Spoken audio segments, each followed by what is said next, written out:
27th lecture, and we are going to discuss two-port interconnections. Before we do that, we would like to consider the most general situation of a two-port, which is terminated at both ports. That is, we have a network N which is driven by a source of resistance, let us say R1.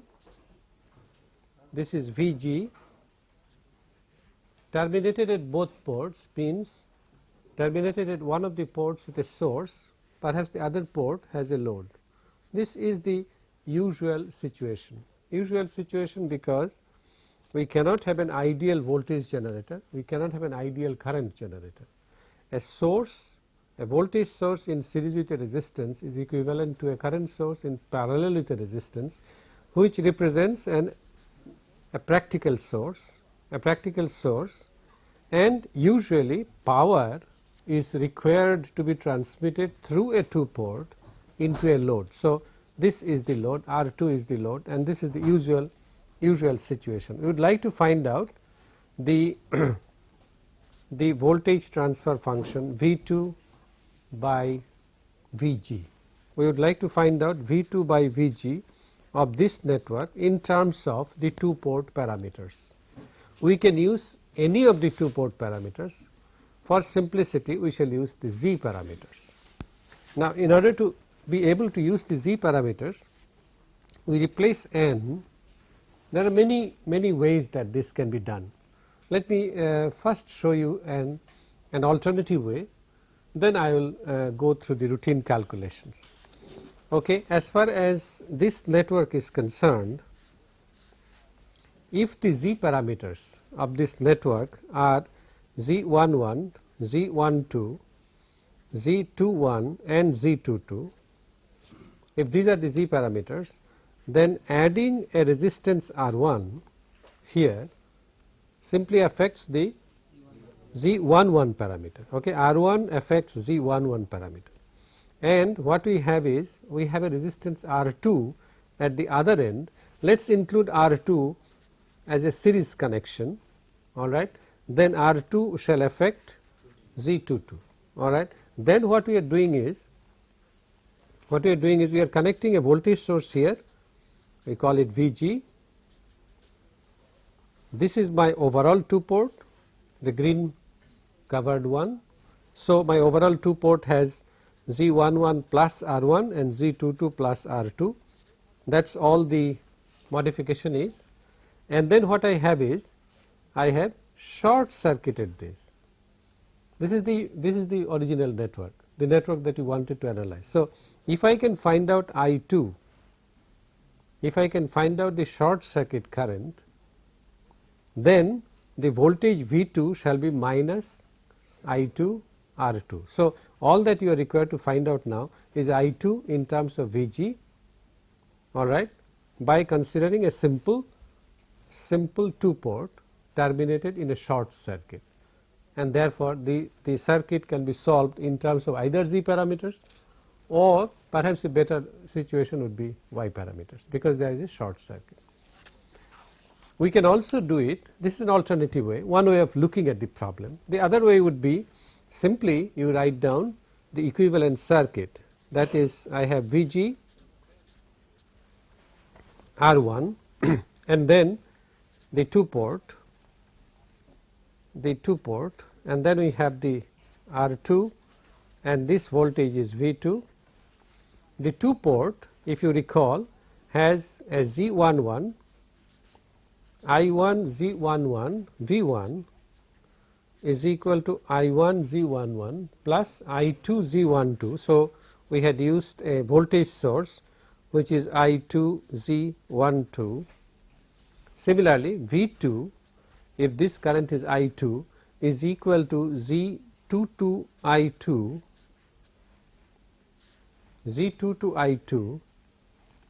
this is Z22 plus Z21 I1. So, plus minus Z21 I1. Is that okay? I have replaced this by its equivalent circuit. This is a truly 4 terminal equivalent circuit. It does not assume that the lower 2 terminals are connected. It is a general equivalent circuit. And then what I do is I write the 2 loop equations. There are 2 distinct loops which are decoupled physically from each other, but not electrically. Do you see that? The current I2 affects the voltage here, the current I1 affects the voltage here. So, they are not electrically decoupled, they are physically decoupled. So, I can write down the loop equations as I V sub g equal to I1 R1 plus Z11 plus Z12 I2 which also shows that the only parameter that is affected by R1 is the Z11. It adds to Z11, and the other would be there is no source here, therefore, it would be 0 equal to I1 Z21 this voltage plus I2 Z22 plus R2. Agreed? And all that one is required to do now is to eliminate I1 from here and find out I2. This is the same equation, yes. So, what we do is I am required to find out I2 because the voltage V2 is of concern. So, from the second equation I find I1 as equal to minus I2 Z22 plus R2 divided by Z21. Is that okay? From the second of those equations I find I1 in terms of I2 and I substitute in the first equation, therefore, I get I2 Z12, okay, from the second term I2 Z12, then the first term I substitute for I1. So, I get a negative sign minus Z22 plus R2 multiplied by Z11 plus R1 divided by Z21. Agreed? Is this okay? And my therefore, I get my I2. I2 as equal to I2 by Vg. I2 by Vg shall be simply equal to 1 over, well, let me simplify this, 1 over this whole expression. Let me simplify this. I bring Z21 at the top and then Z12 Z21 minus Z11 plus R1 multiplied by Z22 plus R2, and then I make some modifications. What I want is V2 by Vg. What I want is V2 by Vg. How do I get V2? I multiply I2 by minus R2 because I2 and V2 do not agree. So, I multiply this by minus R2. So, I shall have R2 here and I change the sign in the denominator. Alright, you see what I have done? I have multiplied I2 by minus R2 to get V2.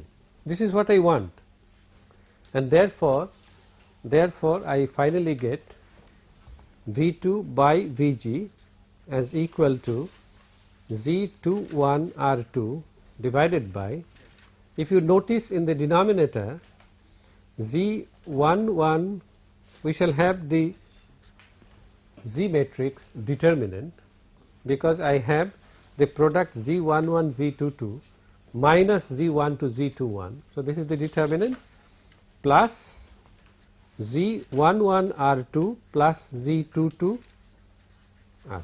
This is the final result.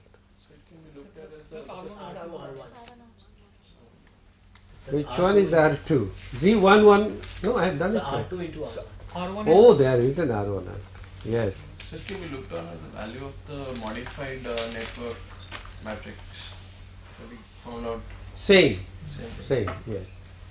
Which, as I said, the alternative was to look upon the terminated, double terminated network as a single network whose Z parameters are simply the augmented ones, that is Z11 is augmented by R1 and Z22 is augmented by R2. Then you find the short circuit current and multiply the short circuit current by minus R2, which is precisely what we have done.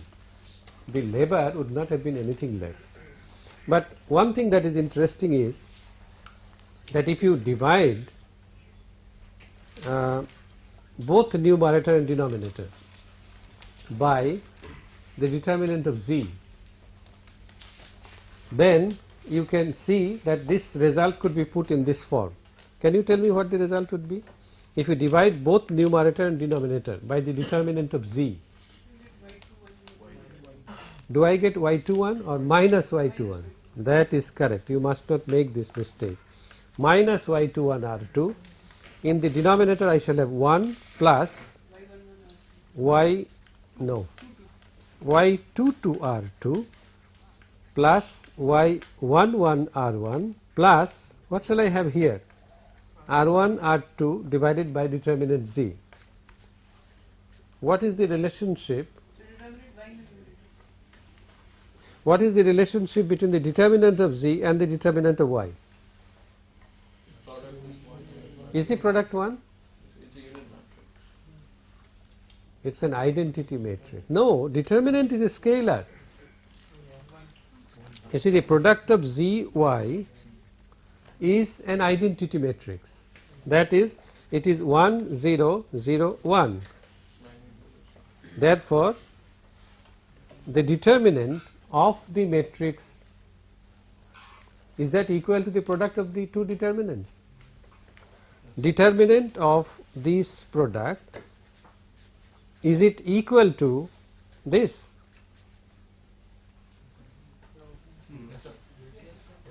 Okay. Then I can write 1 by determinant z as determinant of y. Alright. So the transfer function can be expressed in terms of z parameters, can also be expressed in terms of y parameters. And if you now look at the table and replace the z parameters by, let us say, the transmission parameters, you can express the transfer function in terms of ABCD parameters also. Any set of parameters, in fact. Okay? And this is the most general case, so no other case should baffle it. All other cases will follow as a special case of the general case. Of course, you could introduce more generality by replacing resistances by general impedances. R2 could be ZL and R1 could be Z sub G. Okay? We next consider interconnections of networks. Interconnections of two ports.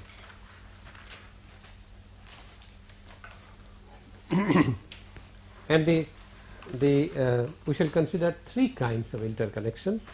One is the so-called cascade interconnection. That is, if one two port feeds into another, let us say NA feeds into another two port NB. Okay, this is called a cascade interconnection. In a cascade interconnection, the output of one of the networks acts as the input of the succeeding network. And the most familiar example is that of a cascade of amplifiers. But the gain of a single amplifier is inadequate, you put another amplifier in cascade. Okay? Now, let us consider the composite network V1 I1, V2 I2 and in cascade connection the most convenient parameters, two port parameters, are the transmission parameters, because what is transmitted through NA becomes input to NB and transmits through NB. Let us say that the voltage and current here are V3 and let us say I3. Alright. Then you see for NA, for the network NA, V1 I1 would be equal to the ABCD parameters of NA by definition, that is AA, BA, CA, DA, multiplied by the output voltage and the negative of the current going in, that is minus I3. Okay. Now, don't you see that V3 is the input voltage of NB and minus I3 is the input current of NB. Alright. Therefore, this can be written as AA, BA, CA, dA multiplied by, okay, V3, let me put it in another paper,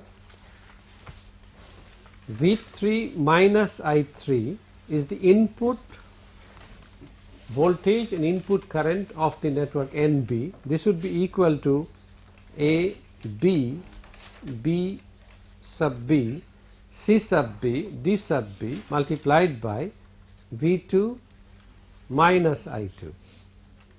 And therefore, if I replace this in the previous equation, then I shall have V1 I1 as equal to AA, BA, CA, DA multiplied by AB, BB, CB, DB multiplied by V2 minus I2.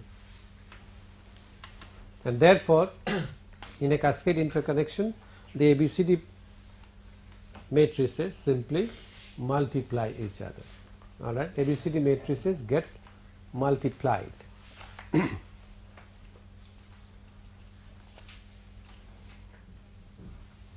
me.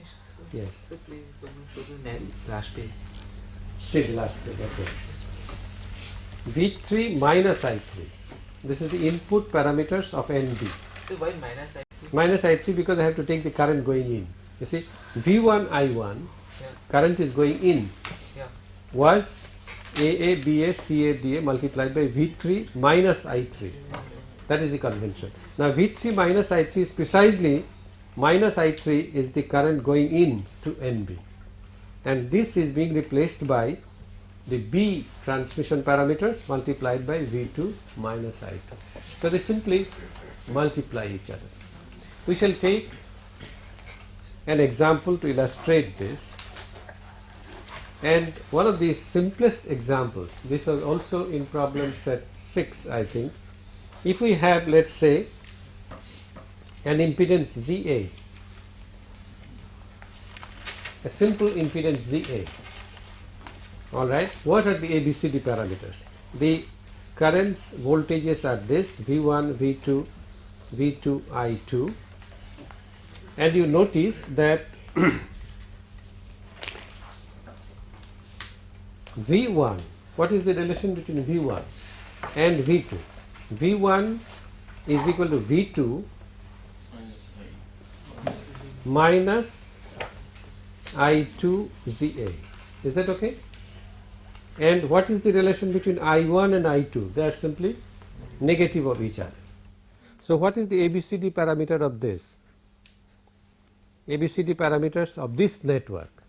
This is 1 V2A V2 minus BI2, therefore ZA, then CV2, C is 0,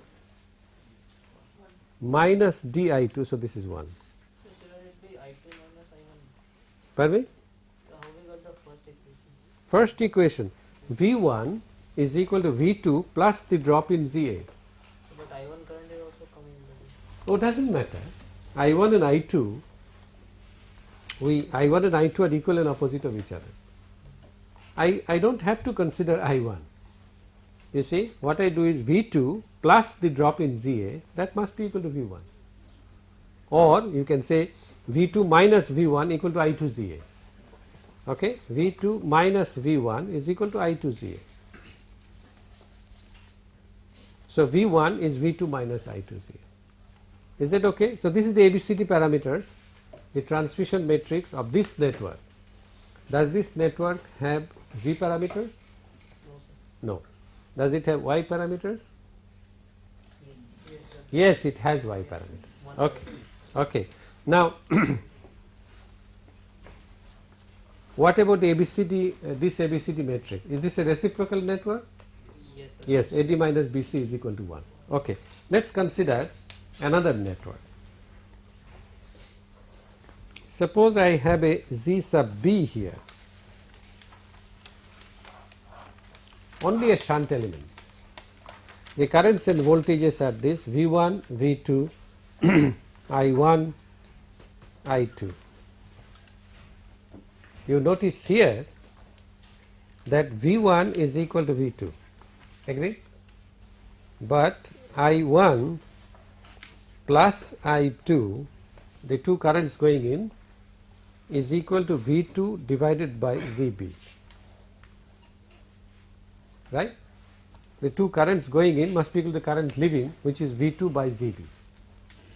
I could also have written V1 by ZB, but I have written V2 intentionally because I want to write I1 in terms of V2 and I2. So, V2 by ZB minus I2, and it is obvious that the ABCD parameters, if you look at these two equations, it is obvious that the ABCD parameters are 1, 0, 1 by ZB, 1. Okay. Now, let us consider an interconnection of these two. That is, I have a ZA and a ZB. This can be considered as the cascade connection of first two port is this one and the second two port, which is this one, and I found out the ABCD parameters of each of them individually. Therefore, the overall ABCD parameters shall be, for ZA it is 1 ZA 0 1, and for ZB it is 1 0 1 over ZB 1. Agreed? So, the overall ABCD parameters of this network shall be, now you make the matrix multiplication, 1 plus ZA by ZB. Okay. Next one is ZA, simply this multiplies this, then 1 by ZB 1. Okay. What is the AD minus BC for this? It is still 1, because this is reciprocal, this is reciprocal, so the total is reciprocal. Suppose now we complicate the situation and we have, let us say, a ZA, a ZB and a ZC. Now we shall have the product of three ABCD matrices. We shall have 1 ZA 0 1 1 0 1 over ZB 1 and 1 ZC 0 1. Okay. This is the overall ABCD parameters of the T network. Now, which sequence shall I go in multiplication? Shall I multiply these two and then this, or these two and then this? Does it matter? It does not matter. I could combine these two into a 2 by 2 matrix and multiply by this. Since I have already combined these two, I can substitute this and multiply by this. I shall not go into the algebra, I will only write down the final result. The final result for this T network, ZA, ZB, ZC, the final result for the ABCD parameters is ZA plus ZB divided by ZB. Then I have ZA ZB plus ZB ZC plus ZC ZA divided by ZB 1 over ZB, and ZB plus ZC divided by ZB. There is a certain symmetry in this which you should notice. Okay, there is certain symmetry. This is the ABCD parameters. And you can again verify that multiplication of these two minus multiplication of these two is exactly equal to 1. It has to be. There is no other way. Okay, this is one example of cascade connection of 3 networks. We consider this as a cascade of 3 networks. Now, let us make this a little more complicated by introducing a non-reciprocal element called a gyrator.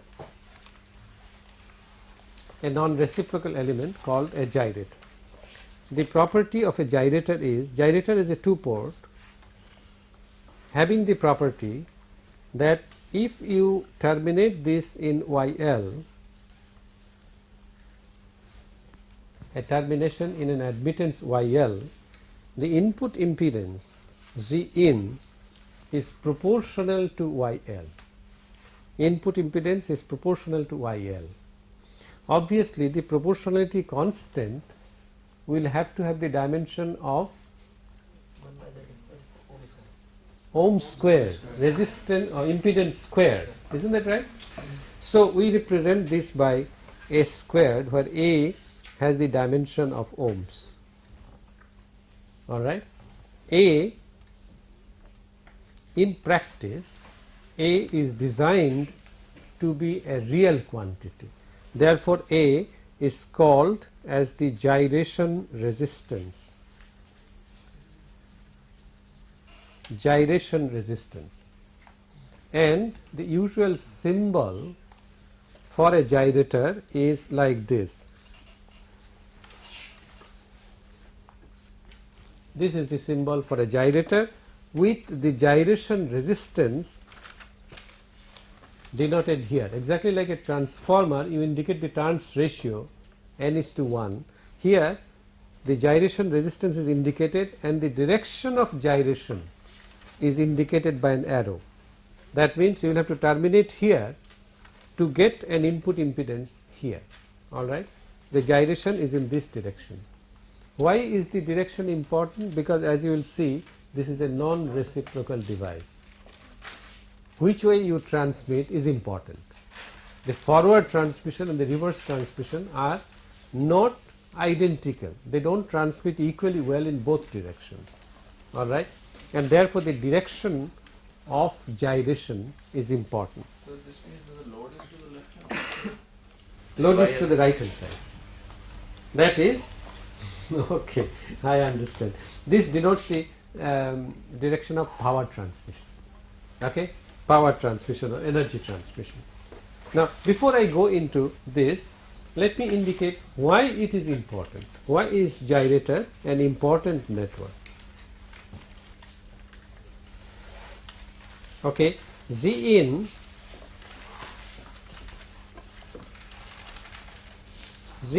is equal to S squared YL. Notice that if the load is capacitance, then the input impedance is that of an inductor, and this is the major use of a gyrator. You see, in integrated circuits, as you know, in IC chips, it is extremely difficult to use an inductance. So inductance has to be simulated. Inductance, if you wish to realize in the usual manner by flux linkage per unit current, then the flux linkage would be extremely small because of the volume, because of the extremely small volume, and therefore it is very difficult to use an ordinary inductor in an integrated circuit. And therefore what one does is one simulates an inductor. A gyrator can be made by op-amps and resistances. Op-amps and resistances, and therefore if you terminate the gyrator in a capacitance, you get an inductor.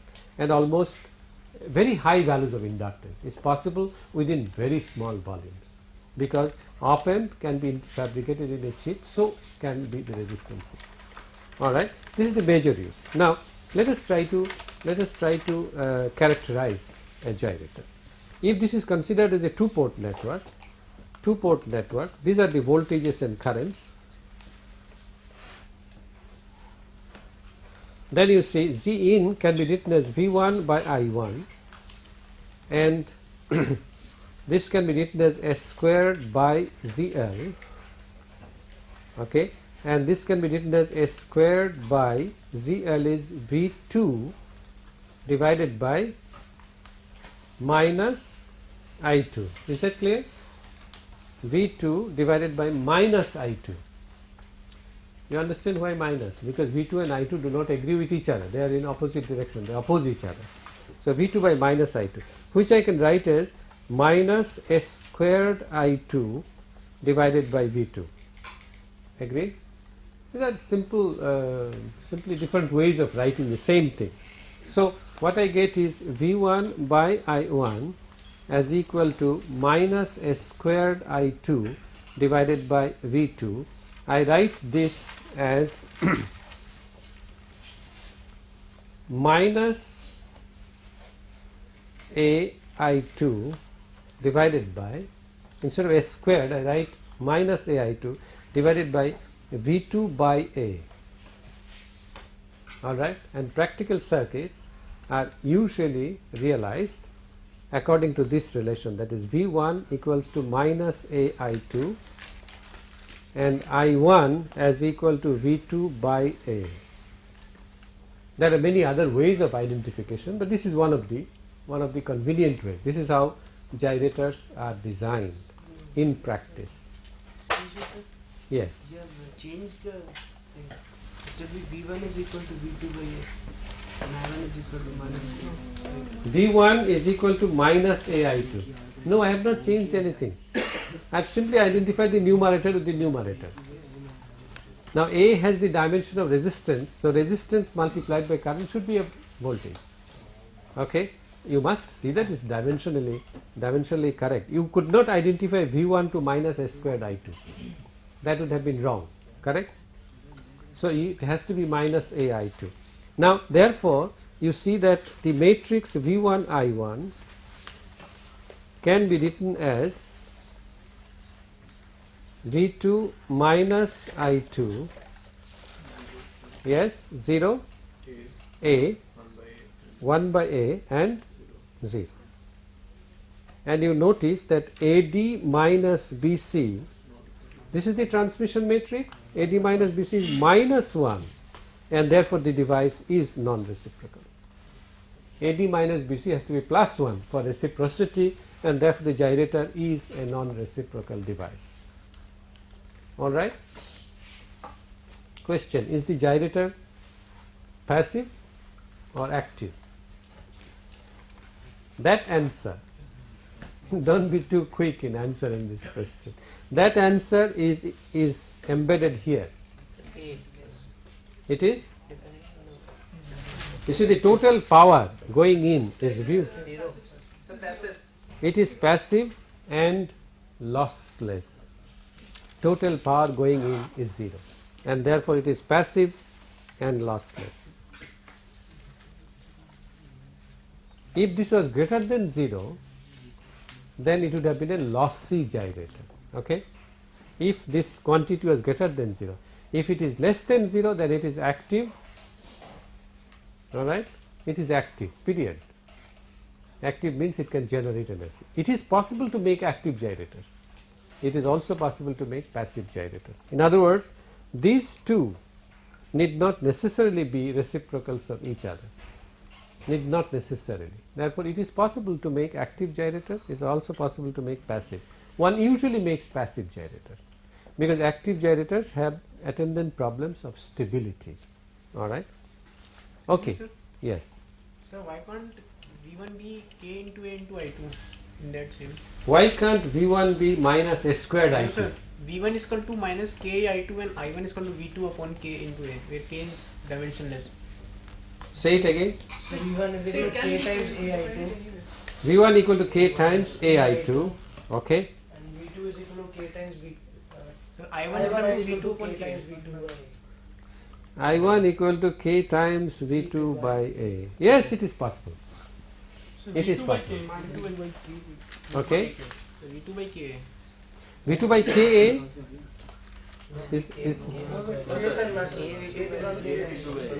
well, whatever you do, you see it is simply Ka and this is Ka. So it's another constant. This is one way of satisfying this relation. This is one way, and this is the way that usually circuits are made. Okay, you can do it some other ways also. This is for the lossless case. For the lossless case, For different values of K, it can be active or passive. it can be active, passive. It can be lossy also, lossy passive. Okay, there are many variations. I have introduced you to one simple circuit, one simple way of realizing a gyrator. Okay. The NIC we discussed was also. NIC can also be realized in various ways. NIC, the question is Z in should be proportional to the negative of the load. That means it should be, let's say, some K multiplied by ZL minus KZL. Okay. And if K is 1, then you say unity conversion constant. If K is not 1, then you say K is the NIC constant. That is also No. non-reciprocal. That is also non-reciprocal. Both are non-reciprocal. Now let us see a cascade connection of a gyrator and a passive network like this.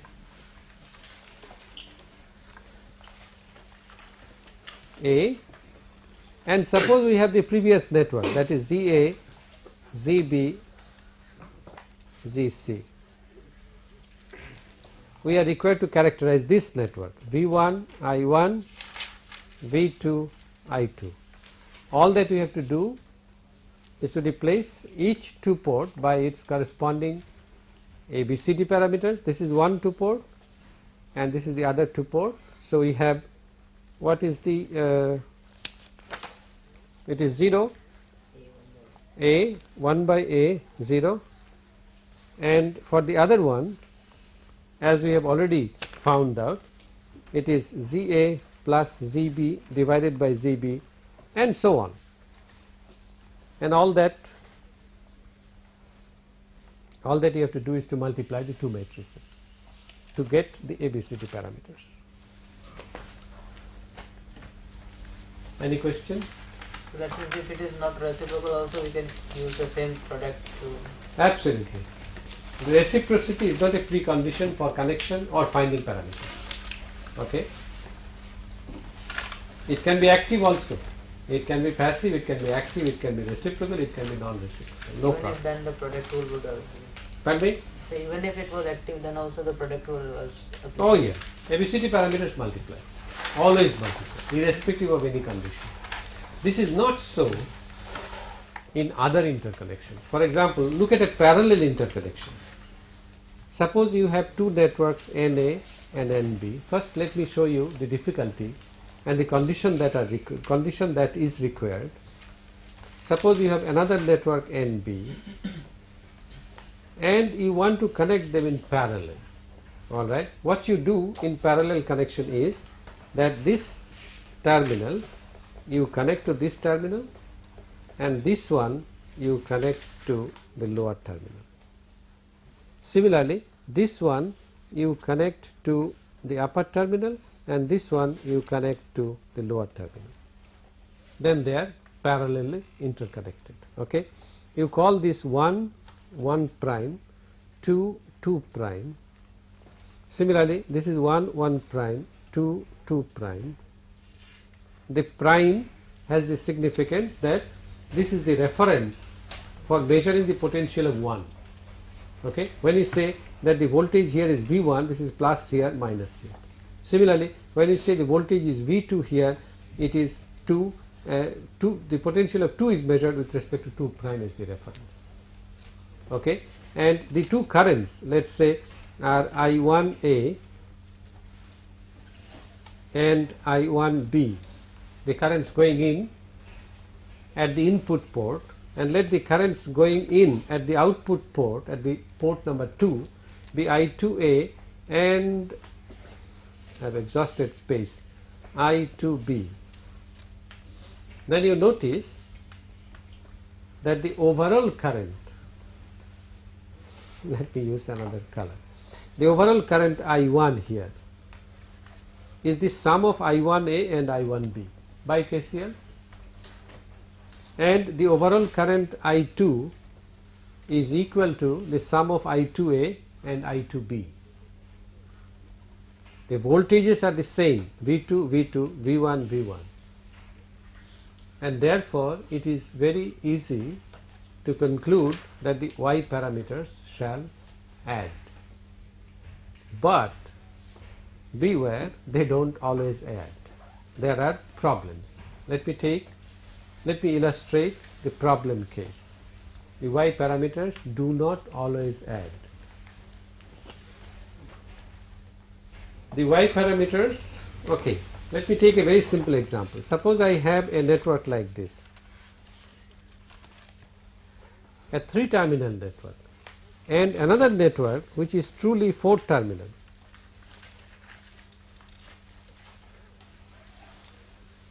Now, if I connect them in parallel,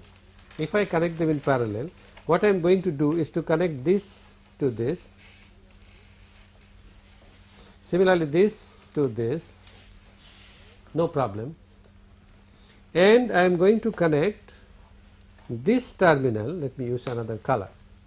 I am going to connect this terminal to this terminal and this terminal to this terminal. My overall network would be, this would be the input port and this would be the output port. But in the process, you see, I have destroyed the character of this network. Isn't that right? I have connected these 2 points A and B. I have short circuited A and B. This is a short circuit, okay? It is a 3-terminal network, and therefore the Y parameters of the other network, second network, have been disturbed. The character of this network has been spoiled, and therefore Y parameters shall not add here. So what we can do is that we can find the pi circuit of both and we can add up and then change. Oh, doesn't, then we cannot draw a circuit. We can find the,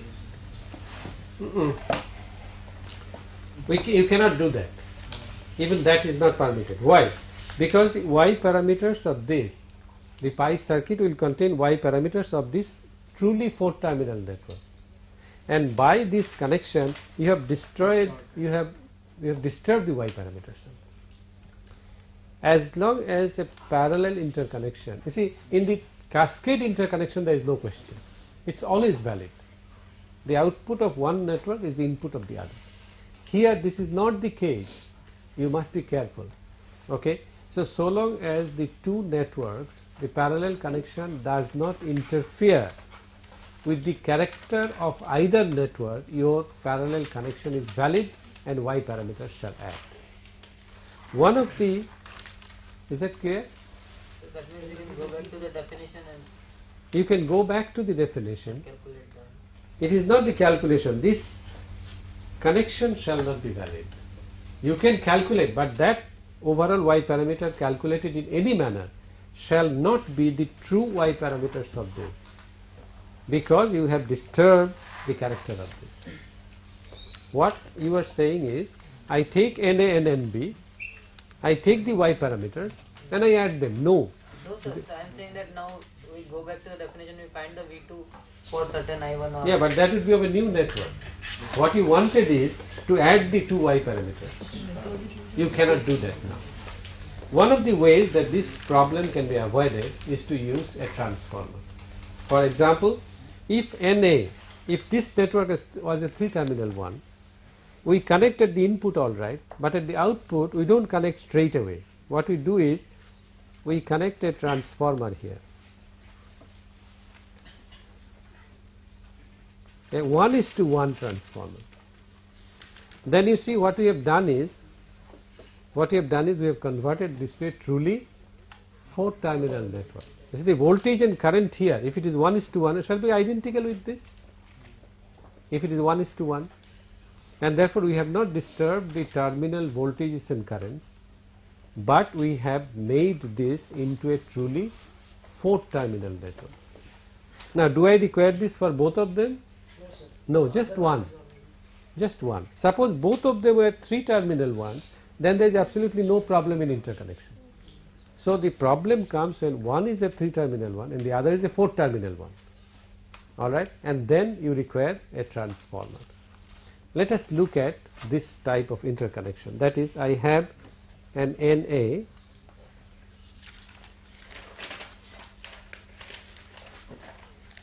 and NA, I use a 1:1 ideal transformer. It has to be ideal because I don't want to disturb the voltages and currents. Then I have an NB. NB does not require an ideal transformer. So what I can do is I connect this and I connect this. Similarly, I connect this. I should have done it the other way around. Nevertheless, okay. The 2 voltages are equal, V1 and V2. They are equal. This is also V2 and this is also V2. The voltages are equal. The currents add. That is, if the overall current is I1, then a part of it goes into NA and the other part goes into NB. Similarly, if this current is I2, so will this current be, I am sorry, this current would be I2A. I2 shall consist of two parts, I2A and I2B. Then this current will also be I2A, so that we are not disturbing the terminal conditions of NA. And you notice now that I1, I2 can be written as Y11A, Y12A, Y21A, Y22A multiplied by V1, V2. This gives you I1A and I2A plus the B parameters, the Y parameters of the B network multiplied by the same voltage vector V1, V2. Okay? And therefore, obviously the Y parameters add. Obviously the Y parameters add. Can I explain this again? Okay. What I omitted in between is, let me draw it in color. I1, I2 is I1A plus I2A, I1B plus I2B. Okay? The currents are sum of these two currents, and therefore this is the sum of two vectors.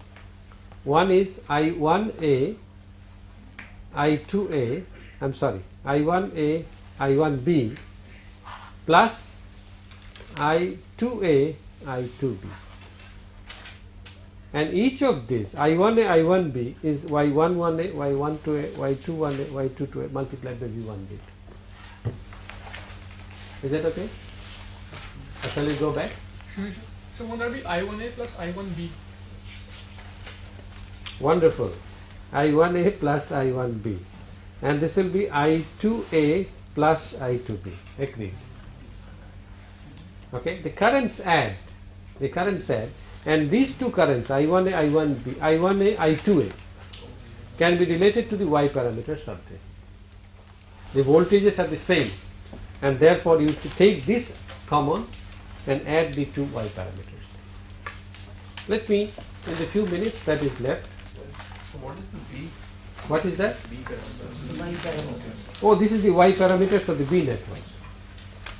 Yes. If you only have DC currents, If you only have DC currents, let's have. will the transformer still, will it still couple that? No. If it is DC, then the transformer obviously is useless.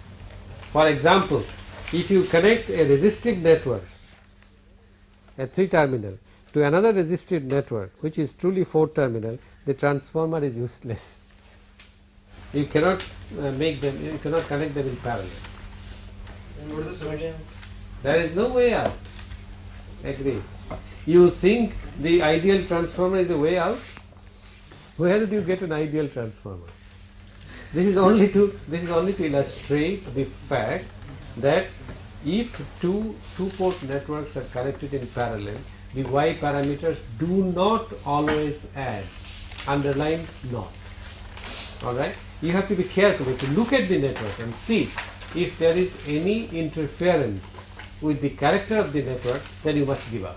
So that means if we want that we are connecting two networks in parallel and we want the output Y parameters to be the sum of the individual networks, then we should couple them by the transformer. If the two networks, if Are by creating a problem. direct connection the character of one or both the networks are disturbed, if that is so, then you have to use a transformer. Let me set a problem for you on parallel interconnection. Okay, this you may or may not work out. You may not work in the laboratory on this network, but it is a very interesting network. I have a CCR, all right, and I have in parallel here an inductor L. As you know, an inductor cannot be made without a resistance, and therefore it has a small resistance R. This network can be looked upon as the parallel interconnection of two networks. One is the CRC network and the other is the LR network. Okay, this is the second network, and both are 3 terminal. Both are 3 terminal, and therefore in parallel interconnection the Y parameters shall add. Okay, is that okay? No transformer is needed. Now we can find out the Y parameters of this by inspection. Can we? What are the Y parameters? 1 by R plus SL minus 1 by R plus SL minus 1 by R plus SL and 1 by R plus SL. Okay? These are the Y parameters of this network. The Y parameters of the pink network can also be obtained by inspection. Yes or no? Well, you can convert it into a pi, but I don't want you to waste your R plus 1 by SC by delta. okay, what is delta? Sir, the product Y. So we have to find out first. Now look, what I want you to do is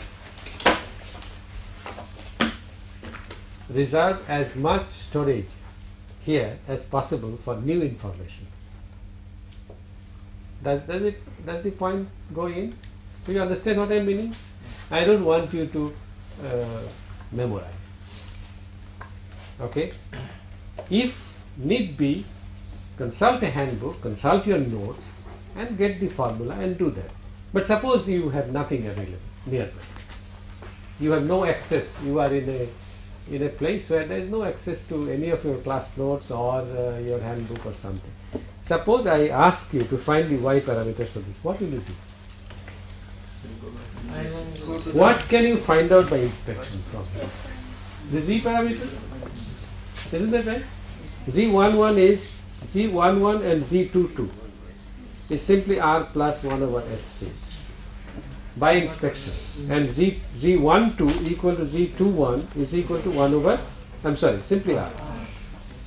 So you know the Z parameters. You can find out the determinant of the Z parameters, convert to Y. What is the relationship? No memorization. Z and Y are inverses of each other, and therefore you can find out Y11 as Z22 by determinant Z. Similarly, all other parameters. And if you know Y11, Y12, Y21 and Y22, don't you know? Well, you know the Y parameters. You can calculate this up without reference to any T-pi conversion formula. I advise that you don't use them unless you are absolutely sure that these are correct, and these are, you have no time to do this sort of calculation. Okay? Last statement. Shall I complete this example? You have a class now? Yes. Okay, then I cannot complete this example, but I will do this next time on Thursday. But let me tell you a small anecdote. Leo Isaki, have you heard the name? Yes, sir. Leo Isaki is a Nobel laureate. He discovered what is known as the tunnel diode, Isaki diode or tunnel diode. He discovered that semiconductor tunneling can make a negative resistance. This is what he got his Nobel Prize for. Leo Isaki visited India very recently in the month of January 7th, in fact. He gave an address at the Ashoka Hotel, and he said that he is now a vice chancellor of a university in, I forget the name of the university. It's not vice chancellor, they call it president. And he says the only way I reserve storage in my brain is that whenever I get a new acquaintance, when somebody comes to visit me, he gives me a card. And as soon as the fellow goes out, I throw the card in the waste paper basket. Otherwise I have to read it and my storage in the brain shall be taxed. I would like you to follow Not literally that principle, but as far as formulas are concerned, don't try to memorize formulas. An engineer's life, particularly one graduating from IIT, he is required to do much more than memorizing formula and working out things. He has to think of new things, and therefore as much storage as possible should be reserved.